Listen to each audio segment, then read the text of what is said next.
In the span of 4 days, a 7-ton space rock detonated over Ohio, and another fragment punched through the roof of a home near Houston, and the people paid to watch the skies still cannot agree on whether that is normal.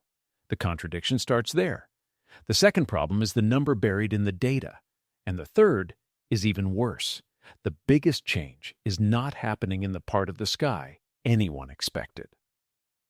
The American Meteor Society says the first quarter of 2026 produced a pattern that warrants serious investigation. NASA says we are in peak fireball season and that what people are seeing is not out of the ordinary. Both statements are real. Both come from credible institutions, and if you live under these skies, both cannot feel equally comforting. Stay with me through this. Because I'm going to break down exactly what happened in March 2026, why the official explanations do not fully cancel each other out, and why this matters far beyond a few dramatic flashes in the sky. If you want future events decoded with the actual data, not just headlines, subscribe, because when the next major fireball breaks the atmosphere, the first battle will be over what it means. Let's start with what is not in dispute. On March 17, 2026, at 8:57 a.m. Eastern Daylight Time, a daylight fireball tore over Ohio. NASA's event page says the object was nearly 6 feet in diameter, weighed about 7 tons, and was moving around 40,000 miles per hour. It first became visible 50 miles above Lake Erie, off Lorain, and fragmented roughly 30 miles over Valley City, north of Medina. NASA estimates the energy release at about 250 tons of TNT. Now, people across multiple states heard sonic booms. Some said houses shook, cameras caught the flash, GOES instruments saw it. The American Meteor Society was flooded with reports. The Ohio event happened. Full stop. But here's where the story refuses to stay in one box. 4 days later, on March 21st, another major fireball crossed the sky over the Houston area. NASA's preliminary numbers put that object at around 3 feet wide, around 1 ton, moving about 35,000 miles per hour. It exploded roughly 30 miles above North Houston, with an energy release of about 26 tons of TNT.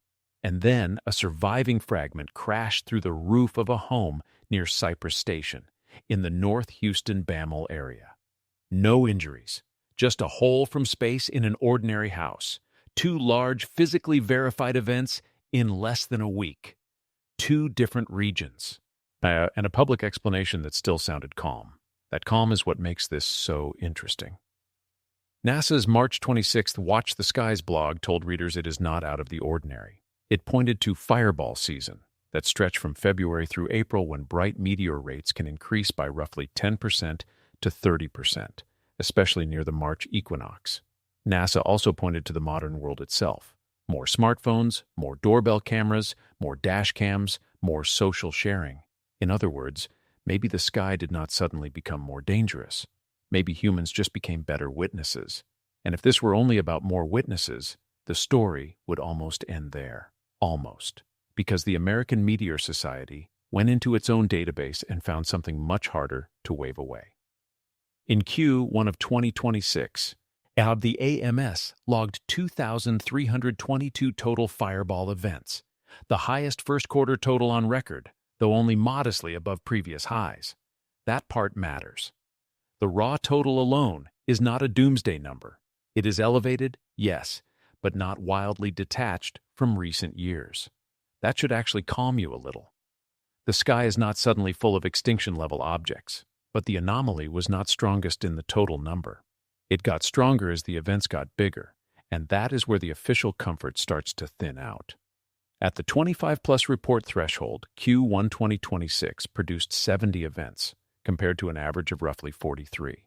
At the 50-plus report threshold, it produced 40 events, compared with a baseline average of 20. At 100-plus reports, the count reached 16, versus an average of 8. In plain English, so the overall number was only modestly high, but the upper-end events, the ones that are brighter, broader, longer, louder, and harder to miss, roughly doubled. That is not the pattern you would expect if this were merely casual over-reporting across the board. In fact, the AMS analysis says the anomaly intensifies at higher thresholds. The distribution did not just broaden, it shifted upward. Smaller layers of activity remained comparatively normal, while a larger fraction of events that might usually draw modest attention instead exploded into the highest witness tiers. If witness behavior changed, why does the strongest anomaly appear where the objects seem physically larger? If this is seasonal, why is the shift concentrated in exactly the categories that imply deeper atmospheric penetration? Now add the sonic booms. Out of the 40 Q1 2026 events with 50 or more reports, 33 produce sonic booms. That is 82.5%. Not a slight bump, not a quirky social media effect. A sonic boom is not a trending topic. A sonic boom is a pressure wave. It means the object penetrated deeply enough and violently enough into the atmosphere to generate a shock the ground could hear. The AMS called that rate one of the strongest signals in the whole data set. Think about what that means emotionally for a second. Cameras can exaggerate public awareness. Media coverage can multiply witness reports. But a pressure wave cannot be posted into existence. It either happened or it did not. And that is why this became a real scientific argument instead of just a viral news cycle. The AMS went further. It ran statistical testing on the Q1 2026 data. Yes, at the 50-plus witness threshold, the level they describe as especially diagnostic, the quarter came in at 3.9 sigma above baseline under exact Poisson analysis. Even using a conservative framing, it remained 3.1 sigma above the baseline. Now, if you are not immersed in statistics, here is the simple translation. This is not proof of a new cosmic regime all by itself, but it is strong enough that scientists do not comfortably shrug and move on. It is well outside the range where you'd want to casually say, "Nothing to see here." And yet, that is not exactly what NASA said either. This is important. NASA did not say the events did not happen. NASA did not say the data was fake. NASA said the season itself can elevate fireball appearance rates by 10% to 30%. And that modern technology increases sightings. That's plausible. Yet Nick Moskovitz of Lowell Observatory offered a carefully measured version of the same idea to Space.com, saying, "I think we are looking at slightly elevated meteor activity, though still well within statistical expectations, alongside increased awareness and reporting." Slightly elevated. That phrase hangs over this whole story like fog. Slightly elevated compared to what? Total counts, witness behavior, physical hazard, public expectation. Because if you are the family whose roof got hit, slightly elevated feels different. If you are reading a 3.9 sigma anomaly in the upper end of the distribution, it feels different again. So who is being too cautious here? The agency trying not to overstate, or the analyst worried that understatement hides the real shape of the signal? Let's slow this down and rebuild the timeline. Because when you stack the events in order, the month stops feeling random. March 3rd, a massive fireball over Vancouver and nearby regions triggers reports and a sonic boom. March 8th and March 11th, Europe lights up with major events, including a fireball in Western Europe that generated thousands of reports. March 17th, Ohio. Broad daylight, 7 tons, 250 tons of TNT, visible across a huge area. March 19th, California sees major fireball activity. March 20th, Michigan and Georgia. March 21st, Texas, around 1 ton, fragment through a home. By late March, the map is no longer just interesting. It looks patterned. It looks active. It looks like the atmosphere is being tested from multiple directions at once. Now, to be rigorous, clustered timing does not automatically mean a common cause. Space is full of moving debris, and your Earth intersects many small bodies and dust populations all the time. Human beings are notoriously vulnerable to pattern hunger. We see streaks and assume connection. Good science resists that reflex. That is the sober position. But good science also does not look away when the pattern survives multiple filters, and this one did. The AMS found that March 2026's average witness count per event reached 142.7. The previous high for March had been 49.4 in 2021. That is not a small rise. That is not, people are maybe a little more online. That is a near tripling of the previous record. Long-duration sightings, reports from witnesses who saw fireballs lasting 4 or more seconds, reached 1,693. The previous high was 651. Again, more than 2.5 times higher. Long duration matters because bigger, slower, more deeply penetrating objects stay visible longer. They cross more sky. They recruit more witnesses over wider geography. They survive more atmosphere. If you were trying to distinguish between more people are reporting and a larger share of incoming objects are physically noticeable in a different way, this is exactly the sort of signal you would care about. So what kind of incoming material creates this combination? Higher witness density, more sonic booms, longer durations, and actual meteorite recovery? And why did part of the answer seem to point back to a specific region of the sky? This is where the story pivots from public spectacle into orbital mechanics. The AMS radiant analysis found meaningful clustering in two places. One was the Anthelion source, the region of sky opposite the Sun. The other was a high declination population, meaning objects appearing to come in from steeper angles relative to the ecliptic plane. That second part is what raised eyebrows. The Anthelion source is not weird in itself. It is a known component of the sporadic meteor background. Those are generally asteroidal objects on Earth-like orbits, moving in broadly similar directions, which means their relative velocities can be lower. Lower speed entry can make fireballs last longer, spread wider, produce more booms, and drop more material to the ground. That fits some of what was observed, so in one sense there is a reassuring explanation. Some of these objects may simply have been entering in a geometry that made them exceptionally visible and physically impressive, without requiring some apocalyptic new source. But here's where it gets strange. The AMS also noted enhanced high declination radiance, objects apparently arriving on steeper, more unusual paths. That is less easy to dismiss as a simple equinox effect. High declination enhancement is unusual enough that the AMS said it warrants further study. In other words, part of the signal seems to come from exactly the kind of direction that complicates easy seasonal talking points. And then comes the mineralogical clue. Two rare HED achondrite, likely eucrite-type falls, were identified within 9 days, one in Germany and one in Ohio. Eucrites are strongly associated with asteroid Vesta, the second largest body in the asteroid belt. If that interpretation holds, then at least some of this material likely originated from a known and very specific parent body. That does not mean Vesta is suddenly aiming at Earth. It means fragments from Vesta's crust, launched by ancient impacts and evolved through resonances over immense spans of time, may be part of the debris Earth is now sampling in a noticeable way. That detail matters for one reason above all. It shifts the conversation away from fantasy and back toward a very real solar system. These are not alien craft.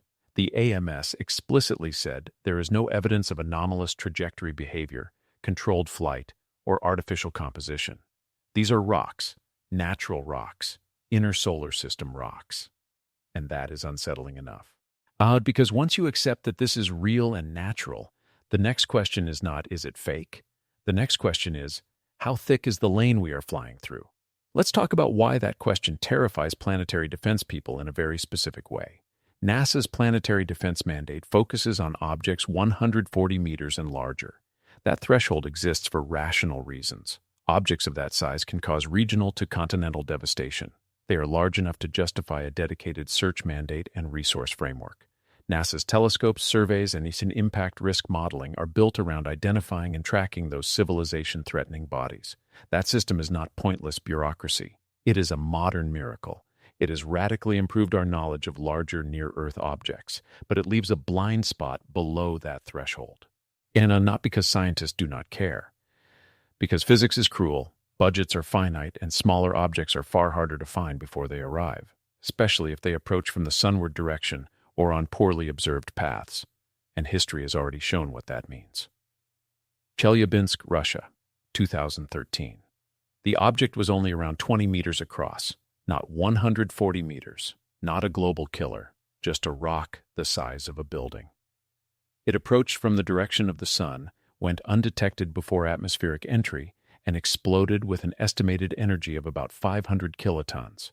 More than 1,600 people were injured, mostly by shattered glass. Thousands of buildings were damaged. The danger did not come from a crater. It came from a blast wave in a city full of windows. That is the psychological pivot hidden underneath the March 2026 fireball debate. Also, even if none of the March objects posed a civilization-level threat, they illuminated the exact class of event that can still produce mass injuries with little to no warning. If the large object end of the sporadic background is genuinely enhanced, even temporarily, does that increase the odds of a Chelyabinsk-scale surprise? And if so, how would anyone know in time?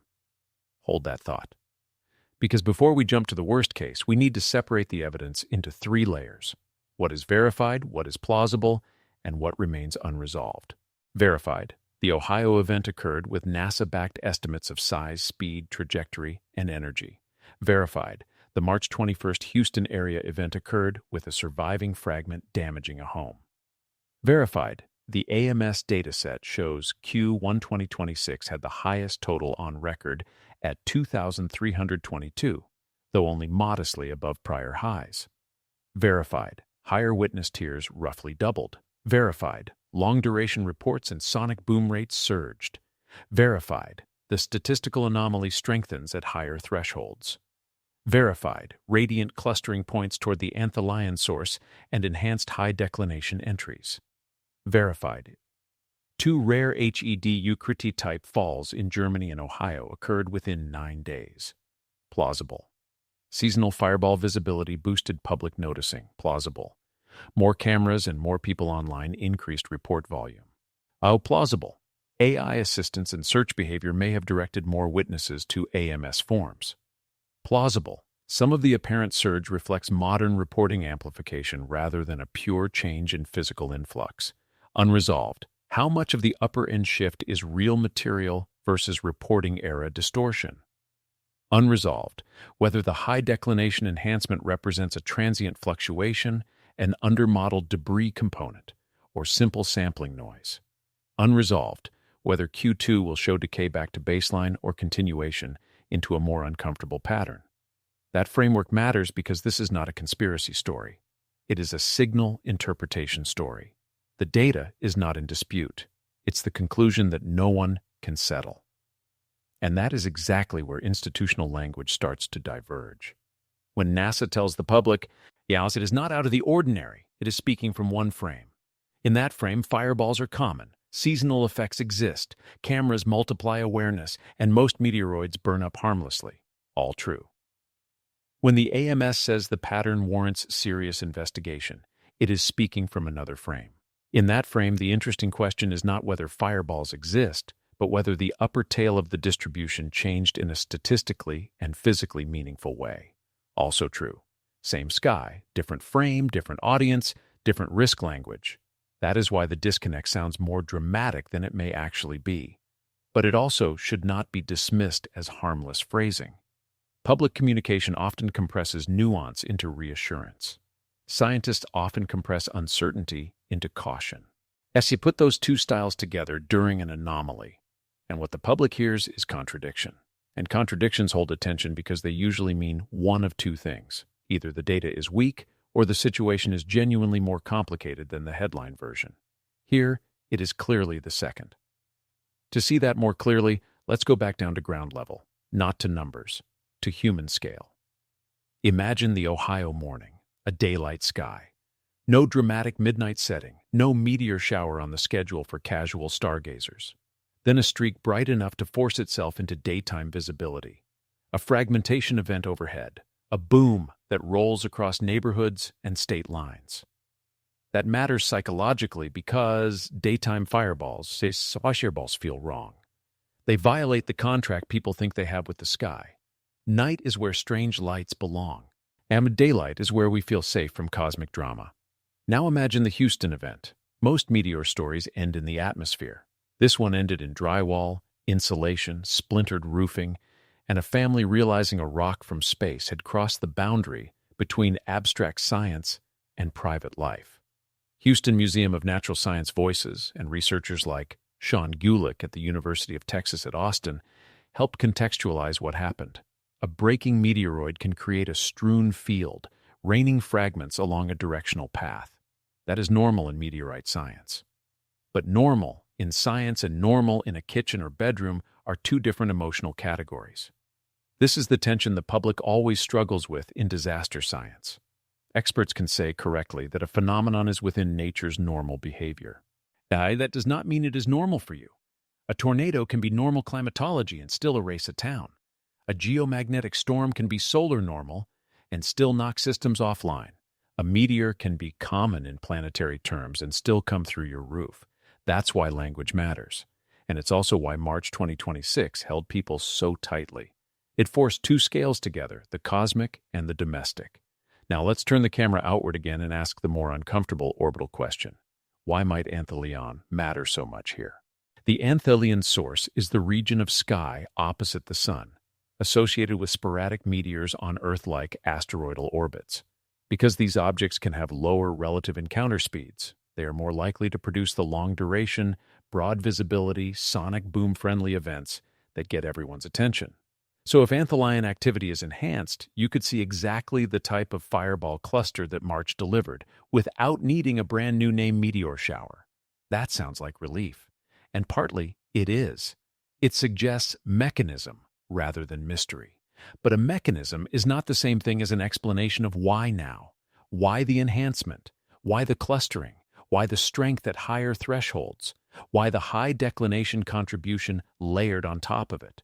Yeah, that is where even careful experts run out of certainty and start speaking in contingencies. Some possibilities are mundane.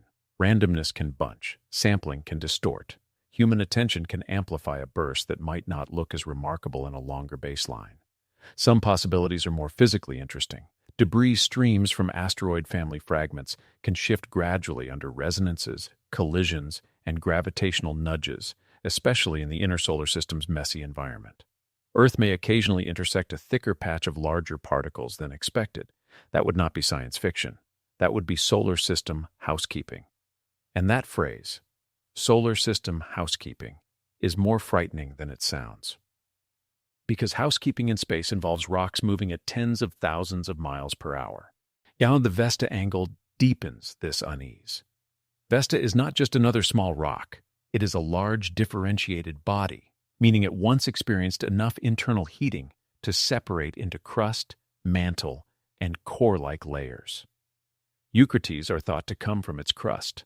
Massive impacts long ago blasted material off Vesta, creating a family of fragments that can, over huge time frames, evolve onto Earth-crossing trajectories. That is a real, studied story of how meteorites get here. So when two rare HED Eucrite-type falls show up within 9 days, in Germany and Ohio, scientists take notice. Again, this does not mean a Vesta doomsday chain is underway. It means the material fingerprint is telling you something about source populations. Yes, and source populations are how you move from cool fireball video to what lane of debris are we actually sampling right now? Yes, so if the same family of material is appearing in a narrow window, is that coincidence or a clue to a temporarily enhanced stream? And if it is a clue, what else in that stream has not arrived yet? Now we need a historical pivot. Human beings always misjudge rare impact hazards in two opposite ways. Most of the time we ignore them completely because the sky is usually quiet. Then, after a visible cluster, we swing toward catastrophic imagination. Both instincts distort the truth. Tunguska, 1908, is a perfect example of how the middle ground gets lost. A roughly 50-meter-class object exploded over Siberia and flattened an enormous forested area. No city was there, so the event passed into history as an exotic curiosity rather than a universal warning. If that same atmospheric detonation had happened over a dense urban center, it would have entered civilization's memory differently. Chelyabinsk was smaller and modern. Cameras existed, windows existed, hospitals existed. It showed the public what an airburst can do in a populated area, even when the object is far below the size range people usually picture in asteroid disaster conversations. Not a dinosaur killer. Not a continent breaker. Just enough to violently remind us that the atmosphere is not an impenetrable shield. It is an energy conversion system. Rocks fall in. Shockwaves come out. That is the lens through which March 2026 becomes relevant. Not because Ohio or Houston were mini Chelyabinsk's. They were not. But because they drag public attention toward the class of impacts that sit below the main planetary defense headline threshold and above the comfortable shooting star category. That middle zone is where warning times collapse, and warning times are the real horror here. If a 20-meter object approached from the direction of the sun tomorrow, many systems would struggle to detect it before entry. That is not a failure unique to one agency. It is a geometry problem.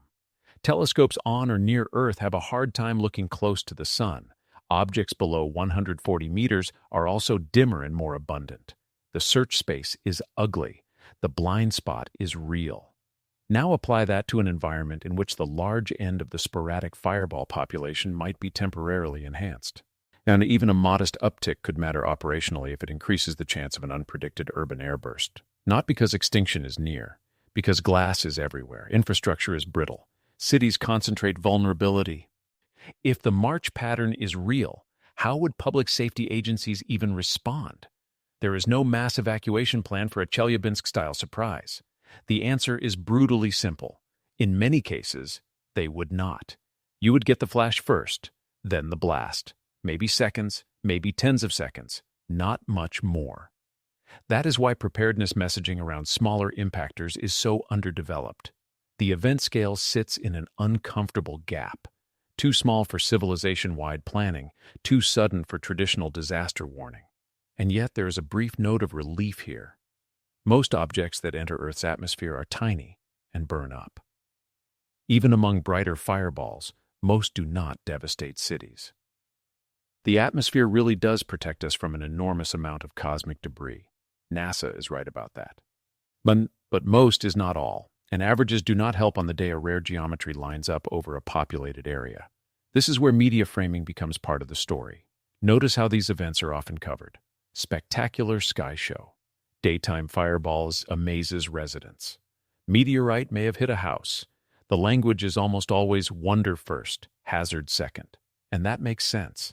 For most witnesses, these are awe events. They are beautiful, rare, cinematic. The problem is that wonder framing can flatten risk framing. It encourages the audience to think in viral clips, not physical implications. The March 2026 cluster resisted that flattening because the numbers kept getting in the way. Every time the story wanted to become just another shareable mystery of the sky. It's the AMS dataset shoved it back into harder territory. 2,322 total Q1 events. 70 events above 25 reports, 40 above 50, 16 above 100. 1,693 long-duration sightings. 82.5% sonic boom rate among the biggest events. 3.1 to 3.9 sigma at the diagnostic threshold. Those are not headlines. Those are stress fractures in the easy narrative. But caution cuts both ways. We should also resist the temptation to turn every stress fracture into proof of a major undisclosed threat. That is not what the evidence says. The AMS itself was careful. It did not declare a new impact crisis. It said the pattern deserves serious investigation and public awareness. That distinction is everything. So where does that leave us? In the most uncomfortable place possible for retention, science, and public trust. An unresolved but data-backed anomaly. And unresolved anomalies are where people start projecting motives onto institutions. Maybe NASA is downplaying. Maybe the AMS is dramatizing. Maybe everyone is protecting funding. Maybe everyone is trapped inside their own methodology. Before that spiral starts, let's be disciplined. NASA has good reasons to avoid overstating a short-term burst without longer validation. Public panic over a phenomenon that may partially reflect seasonal geometry, and modern reporting would be irresponsible. The AMS has equally good reasons to flag a pattern when the anomaly strengthens exactly where physically larger events should stand out. Those positions are not enemies. They are different functions of scientific communication under uncertainty. Still, uncertainty itself has consequences. Yeah, because when the public hears normal from one source and warrants serious investigation from another, trust leaks into the gap. So the real job here is translation. Not alarmism, translation. Here's the clearest translation I can give you. March 2026 did not prove that Earth has entered some catastrophic impact era.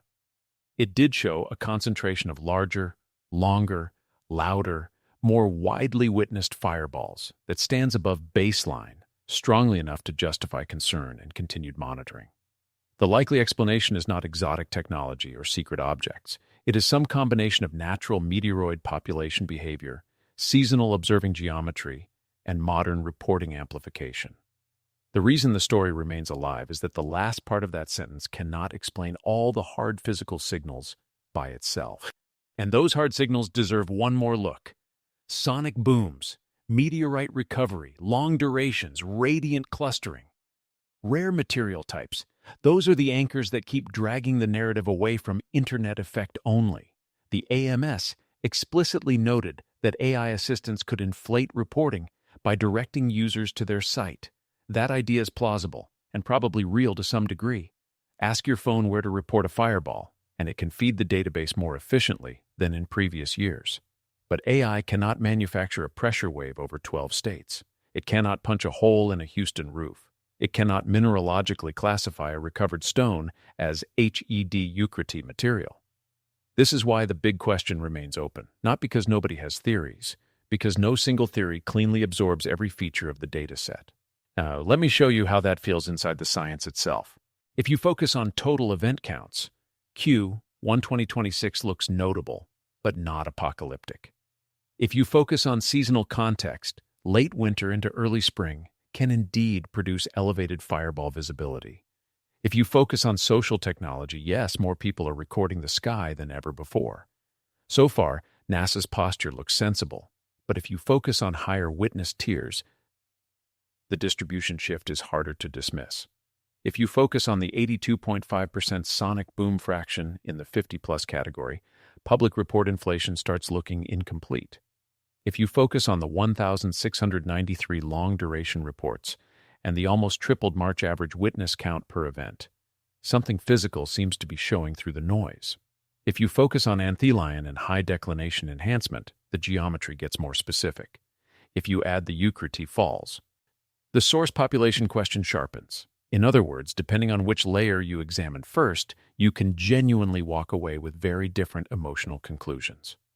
Relief, concern, curiosity, frustration. That is why people keep talking past each other on this topic.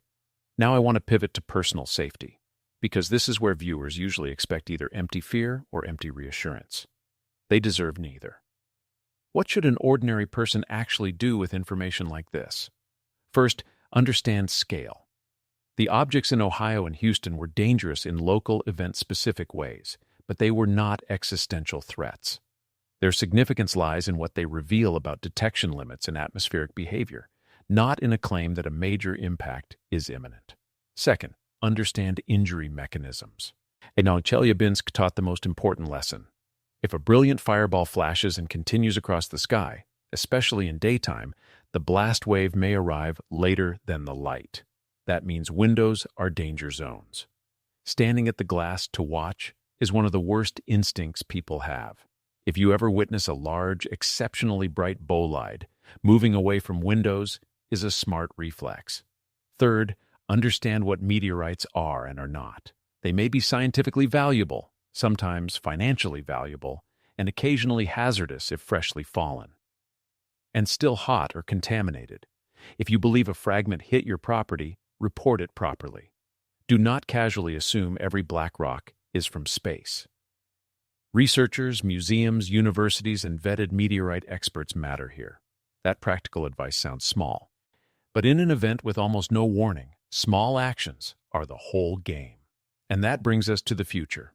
Because the future is where this entire story either fades into a weird spring cluster or hardens into the first chapter of a more serious pattern. Two matters. If the elevated rates, especially in the high witness and sonic boom-rich tiers, fall back toward baseline, then March 2026 will likely settle into the record as an unusual but transient burst amplified by favorable geometry and reporting era conditions. That would still be scientifically interesting. It would still justify follow-up studies. But it would relax the broader anxiety. If, however, the high declination radiants continue to show enhancement, if anthelion-fed large events stay elevated, if recovered meteorite types keep clustering in unusual ways, Again, or if another city-proximate airburst occurs, then the framing changes, not to apocalypse, to environment, to a possible temporary thickening at the large object end of the sporadic meteoroid background. And that would raise harder questions about monitoring, modeling, and public communication. That is why experts are on edge. Not because they know exactly what this is, because they do not. And because the wrong kind of object only has to arrive once for uncertainty to become a national story.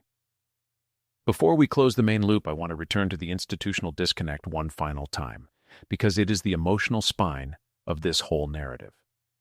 NASA's message. We are in fireball season.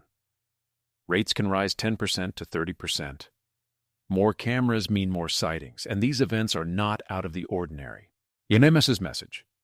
Q1 2026 showed the highest total on record, but more importantly, a significant surge in large fireball events.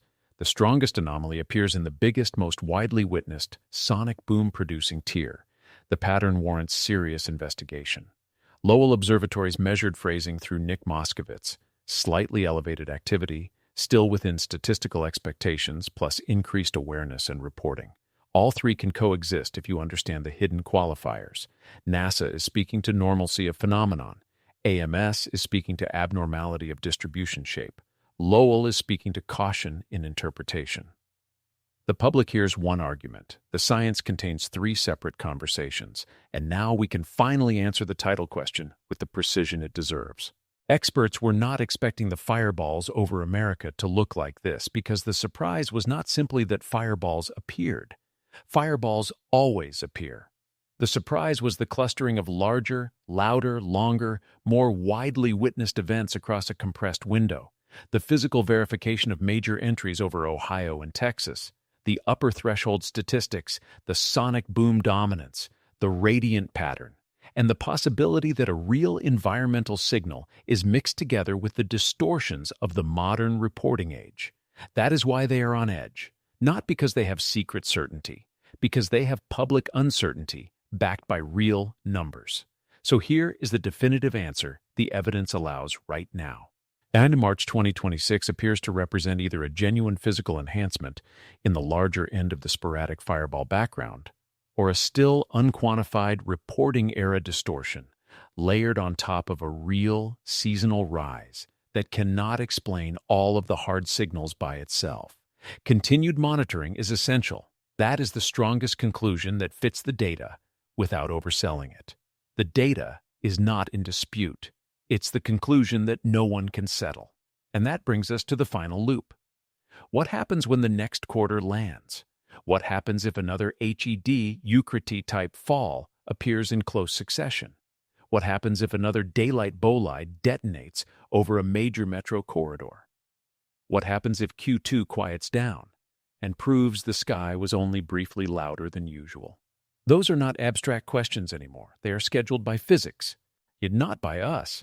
Earth is moving through space at staggering speed whether we think about it or not. Most days, the ride feels smooth because our atmosphere erases the evidence before it reaches the ground. March 2026 was a reminder that sometimes the eraser slips. Sometimes the sky leaves marks. Sometimes those marks are a boom over Ohio, or a hole in a roof near Houston, or a line of data that keeps statisticians awake longer than they expected. When the next major event breaks the atmosphere, whether it confirms this pattern or dissolves it, this channel will be here to map the trajectory, compare the numbers, and separate spectacle from signal. Until then, keep your eyes on the sky. Keep your distance from the windows when something impossibly bright flashes overhead. And remember this. The universe does not need to be apocalyptic to be dangerous. It only needs to be real.